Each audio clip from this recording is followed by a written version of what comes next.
Hello everyone. Welcome back to our channel MSB trades. Friends, ఇవాళ నేను trade plan మనం trade చేసే ముందు ఎలా థింక్ చేయాలి అండ్ ఆ పొజిషన్ వచ్చే వరకు వెయిట్ చేసి ఆ ట్రేడ్ అనేది ఎలా తీసుకోవాలి అనేది ఇవాళటి అనాలిసిస్ వీడియోలో మీకు నేను నేర్పియబోతున్నాను. ఓకే, నేర్పించే ముందు ఇప్పుడు నేను ప్లేలిస్ట్ అనేవి ప్రిపేర్ చేశానండి. 6 సీజన్ ప్లేలిస్ట్ ప్రిపేర్ చేశాను. ఇవన్నీ మీరు చూడాలి. మీరు మార్కెట్ లో రావాలి, ట్రేడ్ చేయాలి అంటే డెఫినెట్లీగా ఇవన్నీ చూడాలి. అండ్ నేను రీసెంట్ గా 4 పీడిఎఫ్స్ యాడ్ చేశాను. ఆల్రెడీ 14 పీడిఎఫ్స్ మీ అందరికి పంపిస్తున్నాను. నేను ఇంకా 4 పీడిఎఫ్స్ యాడ్ చేశాను. మీ అందరికి నేను ఏం చెప్పాను, టోటల్ 32 పీడిఎఫ్స్ ఉన్నాయి నా దగ్గర. ఇప్పుడు 14 రెడీ ఉన్నాయి. ఇంకా మిగతా పీడిఎఫ్స్ అనేవి నేను ప్రిపేర్ చేస్తున్నాను. చాలా మంది తెలుగులో కూడా అడుగుతున్నారు కాబట్టి తెలుగులో కూడా నేను పీడిఎఫ్ ప్రిపేర్ చేస్తున్నాను అని చెప్పాను. సో 2 to 3 పీడిఎఫ్స్ అనేవి ఎడిట్ అవుతున్నాయి తెలుగులో. ఓకేనా అండి? మనము ఏది ఏఐ అనేది యూజ్ చేయలేం. ఏఐ యూజ్ చేసినా మిస్టేక్స్ అనేవి వస్తున్నాయి. సో ఒక టైప్ రైటర్ ని పెట్టించి టైప్ చేస్తారు కదా, వాళ్ళని పెట్టించి వాళ్ళతో నేను ఇవన్నీ టైప్ చేపిస్తున్నాను. It will take 2 months time, minimum 2 months time. దాని తర్వాత తెలుగులో మీకు పీడిఎఫ్ అనేది అవైలబుల్ గా అయిపోతుందండి. సో ఇప్పుడు నేను యాడ్ చేసిన పీడిఎఫ్స్ ఏవి అంటే, గ్యాప్ డౌన్ గ్రీన్ అంటే మార్కెట్ లో గ్యాప్ డౌన్ జరిగినప్పుడు గ్రీన్ క్యాండిల్ వస్తే ఎలా ఫామ్ అవుతుంది, ఆ గ్రీన్ క్యాండిల్ లో మనం ఎలా ట్రేడ్ చేయాలి అన్నట్టు విత్ ప్రూఫ్స్ పీడిఎఫ్ ప్రిపేర్ చేసి పెట్టాను. ఇప్పుడు టోటల్ పీడిఎఫ్స్ మన దగ్గర 18 పీడిఎఫ్స్ ఉన్నాయండి. 14 పీడిఎఫ్స్ కావు, 18 పీడిఎఫ్స్ ఉన్నాయి. మీ దగ్గర న్యూ పీడిఎఫ్స్ లేకపోతే మీరు నాకు వాట్సాప్ లో అన్న న్యూ మీ పీడిఎఫ్స్ అని మెసేజ్ పెట్టండి, లేకపోతే కామెంట్ చేయండి హాయ్ అన్న పీడిఎఫ్ అని, దాని రిప్లై అనేది మీకు ఇస్తానండి. ఓకేనా? ఇప్పుడు రేపు మనము మార్కెట్ లో అనాలిసిస్ చేయాలి. ఎలా చేయాలి, ప్రాసెస్ ఏంటి, స్టార్టింగ్ ప్రాసెస్ ఏంటి, మనం ఎలా థింక్ చేయాలి అంటే, మార్కెట్ న్యూస్ బేస్ మీద నడుస్తుందా అంటే ఇంపాక్ట్ ఉంటది, బట్ మొత్తం దాని మీద నడవదు.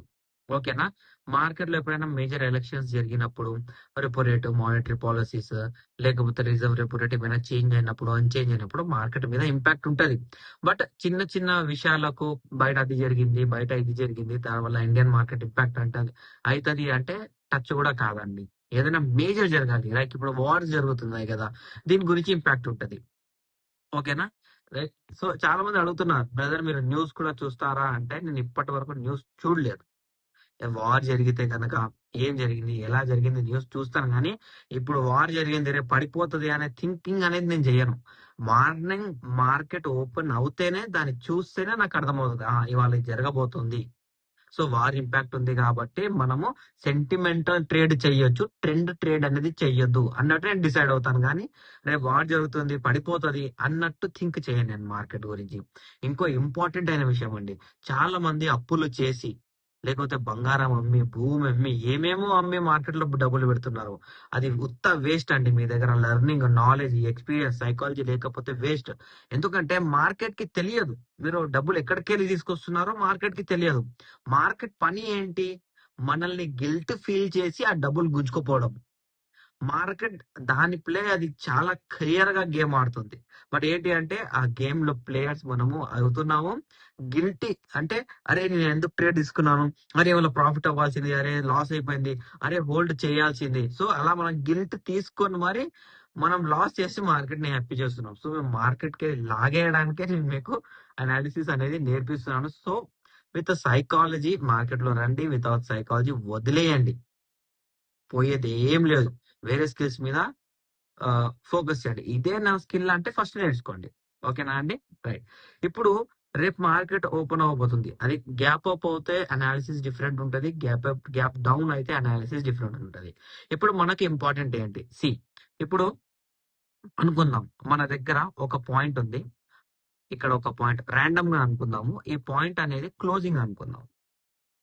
క్లోజింగ్ క్లోజింగ్ సో ఇప్పుడు మార్కెట్ క్లోజ్ అయిపోయింది. ఓకేనా? క్లోజ్ అయిపోయింది మార్కెట్. మార్కెట్ క్లోజ్ అయిపోయింది కాబట్టి what is the nearest levels అన్నట్టు మనం ఫోకస్ చేయాలి.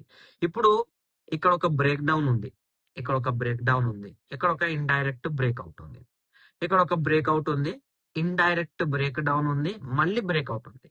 ఇప్పుడు 1 2 3 4 5 సారీ 3 2 1. ఇప్పుడు దీని లోపల ఇక్కడ ఇండైరెక్ట్ బ్రేక్అవుట్ ఉంది.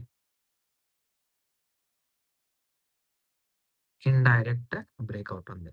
ఇది indirect break down. Indirect breakout అంటే ఏంటి? మార్కెట్ లో లెవెల్ అనేది బ్రేక్ అయ్యి కిందికి వచ్చింది. మార్కెట్ లో లెవెల్ అనేది బ్రేక్ అయ్యి మీదికి వెళ్ళిపోయింది. ఓకేనా? What is indirect breakout, indirect break down అంటే ఆల్రెడీ దీని మీద నేను పీడిఎఫ్స్ అనేవి ప్రిపేర్ చేశాను. ఇండైరెక్ట్ ఎక్కడుందబ్బా? బ్రేక్అవుట్ సి ఇండైరెక్ట్ బ్రేక్ డౌన్ అంటే ఇలా ఉంటది అండ్ ఇండైరెక్ట్ బ్రేక్అవుట్ అంటే ఇలా ఉంటది. ఓకేనా? సో మార్కెట్ లో indirect breakout, indirect break down కి ఎక్యురసీ అనేది 99% 100% ఉంటది. రిజెక్షన్, ఇక్కడ రిజెక్షన్ అనేది 100% ఉంటది. ఇప్పుడు చాలా మందికి వచ్చే డౌట్ ఏంటి అంటే, బ్రదర్ క్లోజింగ్ ఉంది, ఓకే, మార్కెట్ ఎక్కడైనా ఓపెన్ అవుతే మనం దీన్ని ఎలా మార్కింగ్ చేసుకోవాలి? ఫస్ట్ లెవెల్ ఏది? మీద ఒక 3 లెవెల్స్ ఉన్నాయి, కింద ఒక 3 లెవెల్స్ ఉన్నాయి. బట్ దీని లోపల ఇండైరెక్ట్ బ్రేక్అవుట్ కూడా ఉంది, ఇండైరెక్ట్ బ్రేక్ డౌన్ కూడా ఉంది. సో మనం ఫస్ట్ ఏ లెవెల్స్ మార్క్ చేసుకోవాలి అంటే నియరెస్ట్ లెవెల్స్. సో ఇప్పుడు మన క్లోజింగ్ పాయింట్ కి నియరెస్ట్ లెవెల్ ఏముంది? ఇక్కడ ఇండైరెక్ట్ బ్రేక్అవుట్ ఉంది. ఇక్కడ ఏముంది? ఇక్కడ ఒక డైరెక్ట్ బ్రేక్అవుట్ ఉంది. ఓకేనా? Direct breakout. ఫస్ట్ ఈ లెవెల్స్ మార్క్ చేసుకోవాలి, కింది లెవెల్స్ మార్క్ చేసుకోవద్దు. అండ్ ఈ లెవెల్ బ్రేక్ అయితేనే మళ్ళీ ఇంకో లెవెల్ అనేది కింద మార్క్ చేసుకోవాలి. అంతే కానీ మన దగ్గర లెవెల్స్ ఉన్నాయని కంటిన్యూ చాలా మంది ఏం చేస్తారు అంటే, ఇక్కడ ఒక లెవెల్ ఉంది, ఇక్కడ ఒక లెవెల్ ఉంది, ఇక్కడ ఒక లెవెల్ ఉంది, ఇక్కడ ఒక లెవెల్ ఉంది, మళ్ళీ ఇక్కడ ఒక లెవెల్ ఉంది, మళ్ళీ ఇంకా చూసుకుంటే మళ్ళీ ఇక్కడ ఒక లెవెల్ ఉంది అని ఇలా మల్టిపుల్ లెవెల్స్ మార్క్ చేసుకొని కన్ఫ్యూజ్ అవుతారు. అలా ఎప్పుడు మార్క్ చేసుకోవద్దు. నియరెస్ట్ లెవెల్స్ మార్క్ చేసుకోవాలి. అవి ఇండైరెక్ట్ బ్రేక్అవుట్స్ అయినా, డైరెక్ట్ బ్రేక్ డౌన్ అయినా, ఇండైరెక్ట్ బ్రేక్ డౌన్ అయినా, డైరెక్ట్ బ్రేక్అవుట్స్ అయినా, ఏవైనా కానివ్వండి, నియరెస్ట్ లెవెల్స్ అనేవి మార్కింగ్ చేసుకుంటేనే మనకు విజన్ అనేది క్లియర్ ఉంటది. ఫస్ట్ ఆఫ్ ఆల్ ఇది. ఇప్పుడు ఓకే, ఇవన్నీ మనకు తెలిసిపోయింది. ఇప్పుడు ఇక్కడ ఒక క్లోజింగ్ ఉంది. ఓకే, ఇప్పుడు దీనికి నియరెస్ట్ పాయింట్ ఏముంది? కొంచెం పైకి వెళ్తే ఇక్కడ ఒక డైరెక్ట్ బ్రేక్ డౌన్ పాయింట్ ఉంది. ఓకేనా? మళ్ళీ కిందికి వచ్చాను అనుకోండి, మళ్ళీ ఇక్కడికి వెళ్ళి కిందికి వస్తే indirect breakout level plus breakout level order black అనేది ఉంది ఇక్కడ. కరెక్టేనా? ఆర్డర్ బ్లాక్ అనేది ఉంది. సో రాసుకోవాలి. ఇప్పుడు మీరు మార్కెట్ కి న్యూ కాబట్టి ఇవన్నీ రాసుకోవాలి. ఒక్కసారి మీకు ఎక్స్పీరియన్స్ వచ్చేసి ఇవన్నీ రాసుకోవాల్సిన అవసరం లేదు. What is breakout order black అంటే ఇది బ్రేక్అవుట్ పీడిఎఫ్. దీని లోపల బ్రేక్అవుట్ ఆర్డర్ బ్లాక్ జరిగితే ఆ జోన్ ని ఎలా క్రియేట్ చేసుకోవాలి అది కూడా, అండ్ దాని గురించి పర్సనల్ గా వేరే పీడిఎఫ్స్ కూడా ప్రిపేర్ చేస్తున్నాను. అది కూడా మీకు యాజ్ సూన్ యాజ్ పాసిబుల్ అని ఇస్తాను. ఓకేనా? క్లోజింగ్ ఇదేంటి? Break down. ఇప్పుడు ఇది అన్నిట్లో ఇప్పుడు మనం చూసుకోవాల్సింది ఏంటి అంటే, ఇక్కడ ఎక్కడైనా ట్రెండ్ లైన్ ఫామ్ అవుతుందా? ఎక్కడైనా ఫామ్ అవుతుందా? ట్రెండ్ లైన్ అనేది ఫామ్ అవ్వట్లేదు. There is a no trend line. So trend line analysis అనేదే లేదు. ఇప్పుడు బ్రేక్ డౌన్ దగ్గర మార్కెట్ వచ్చిన, ఆర్డర్ బ్లాక్ బ్రేక్అవుట్ పాయింట్ దగ్గర వచ్చిన మార్కెట్ ఏం చేయాలి?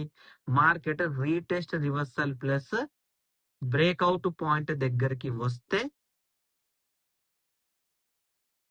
ఇలా ఆర్డర్ బ్లాక్ అనేది చెయ్యాలి. ఇక్కడ వచ్చేసి రెడ్ క్యాండిల్, ఇక్కడ వచ్చేసి దీన్ని ఏమంటాము అంటే బయ్యింగ్ ఆర్డర్ బ్లాక్ అంటాం. ఏమంటాం బ్రదర్స్? బయ్యింగ్ ఆర్డర్ బ్లాక్ అంటాం. మార్కెట్ లో ఇలా జరిగితేనే, అది కూడా బయ్యింగ్ పాయింట్ దగ్గర ఇక్కడ ఆర్డర్ బ్లాక్ జరిగితేనే మనం ట్రేడ్ తీసుకోవాలి. ఇది రూల్స్ అనేవి మార్కెట్ లో ఫాలో చెయ్యాలి. రూల్స్ అనేవి ఫాలో చేయకపోతే మార్కెట్ మనల్ని కిక్అవుట్ చేసేస్తుంది. ఓకేనా? సో ఎవ్రీ టైం ఇప్పుడు బ్రేక్ డౌన్ పాయింట్ ఉంది, this is a break down point. Okay, market లో ఇక్కడ బ్రేక్ డౌన్ పాయింట్ ఉంది. బట్ ఇక్కడ మనం ట్రేడ్ తీసుకోవాలి అంటే రెడీ ఉండాలి. ఎలా రెడీ ఉండాలి? ఒక గ్రీన్ క్యాండిల్ అనేది ఫామ్ అవ్వాలి. ఆ గ్రీన్ క్యాండిల్ లెవెల్ అనేది వేరే క్యాండిల్ తో బ్రేక్ అవ్వాలి, రెడ్ క్యాండిల్ తో బ్రేక్ అవ్వాలి. దీన్ని ఏమంటాము? It's a selling break down order black. ఇది సెల్లింగ్ ఆర్డర్ బ్లాక్. సో మన మైండ్ లో ఫిక్స్ అయి కూర్చోవాలి. బ్రేక్ డౌన్ పాయింట్ దగ్గర బ్రేక్ డౌన్ ఆర్డర్ బ్లాక్ వస్తేనే ట్రేడ్ తీసుకుంటాను, బ్రేక్అవుట్ పాయింట్ దగ్గర బ్రేక్అవుట్ ఆర్డర్ బ్లాక్ వస్తేనే ట్రేడ్ తీసుకుంటాను, లేకపోతే నేను ట్రేడ్ తీసుకోను అన్నట్టు ఫిక్స్ అయి ఉంటేనే ట్రేడ్ చేయాలి. ఇప్పుడు చాలా మంది ఏం చేస్తారు అంటే, అరే క్లోజింగ్ మీద గ్రీన్ క్లోజ్ చేసింది, అరే వెళ్ళిపోతుందరా తీసుకుంటారు, ట్రాప్ అవుతారు, మళ్ళీ ఫాలో అవుతారు. సో చాలా మంది రన్నింగ్ మార్కెట్ లో ట్రేడ్ తీసుకుంటారు వితౌట్ కన్ఫర్మేషన్ అసలు ట్రేడే తీసుకోవద్దు. సో ఎప్పుడైనా మనం మార్కెట్ లో ట్రేడ్ చేసేటప్పుడు ప్రాపర్ ట్రేడ్ ప్లాన్, దాని విజన్ ఉండి ట్రేడ్ చేస్తేనే ట్రేడ్ సక్సెస్, లేకపోతే సక్సెస్ రేట్ అనేది ఉండదండి. ఓకేనా? సో ఇది మీరు 100% ఫాలో చేయాలి. మన పీడిఎఫ్స్ అనేవి రెడీ ఉన్నాయి, మన ప్లేలిస్ట్ అనేవి రెడీ ఉన్నాయి. ఎవ్రీథింగ్ మీరు మార్కెట్ లో మేము రెడీ సార్, మేము చేయాలి అనుకుంటున్నాము అంటే నేను ఎంతవరకైనా హెల్ప్ చేస్తాను. మీరు ఏమంటారు, భూమి అంటారా, భూమి ఏమో దాంట్లోకి వెళ్ళి బయట పడాలి. సో థింక్ పాజిటివ్, నేను చాలా బాగా హెల్ప్ చేస్తానండి. ఓకేనా? మీకు మన అనాలిసిస్ నచ్చినట్లయితే మన వీడియో లైక్ చేయండి, షేర్ చేయండి, మన యూట్యూబ్ ఛానల్ సబ్స్క్రైబ్ చేసుకోండి. Thank you for watching my video.